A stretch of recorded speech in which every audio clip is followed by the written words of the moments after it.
বহলে সার পায়টা তোলা হলো আর তোমার যদি নিচে রয় কিছু শূন্য আছে কিছু কুয়া আছে তোরটা মিলে যদি সার পায়টা তোলা রূপা টাকা পরিমাণ হয় তাহলে আপনাকে টাকা দিবে শর্ত হচ্ছে কি ওই সম্পদ আপনার কাছে 1 বছর থাকতে হবে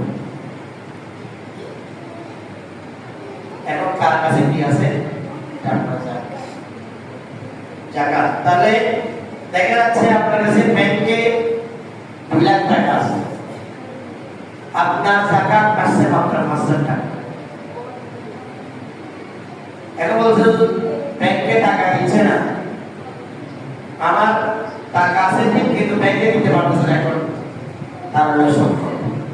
জাকাত কি করছে জাকাত যেহেতু আপনার সম্পদ নির্ধারিত উপরে টাকা আছে আপনার কাছে খরচ সাময়িকভাবে গাঁও থেকে নিয়ে হলেও আপনি জাকাত আদায় করে দেবেন রমজানে দিলে সওয়াব বেশি জন্য সারা বছর দিতে পারবেন অনুরূপভাবে ব্যবসার জাকাতও আছে এর থেকে ব্যবসায়ী বেশি নির্ধারিত তারিখে ধরেন আজকে 13 রমজান আপনার দোকানে যাওয়ার সময় হিসেব করলাম প্রতি লাখে 2,500 টাকা করে দিলেন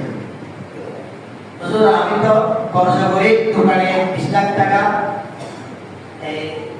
কম দিয়েছি আমার মূলধন হচ্ছে 20 লাখ টাকা কিন্তু খরচ আছে 10 লাখ টাকা আমি এখন সম্পদ হিসাব করলাম দোকানে 20 লাখ আমি জাকাত কত টাকা দেব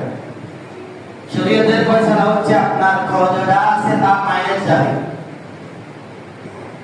20 লাখ টাকা যদি আপনার দোকানে সম্পদ থাকে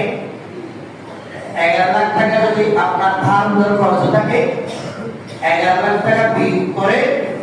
আর 9 লাখ টাকা জাকাত আপনার উপর খরচ কারো কাছে গাড়ি আছে ওই গাড়ির উপর ব্যবহৃত গাড়ির উপর জাকাত ব্যবসায়িক গাড়ির উপর জাকাত খরচ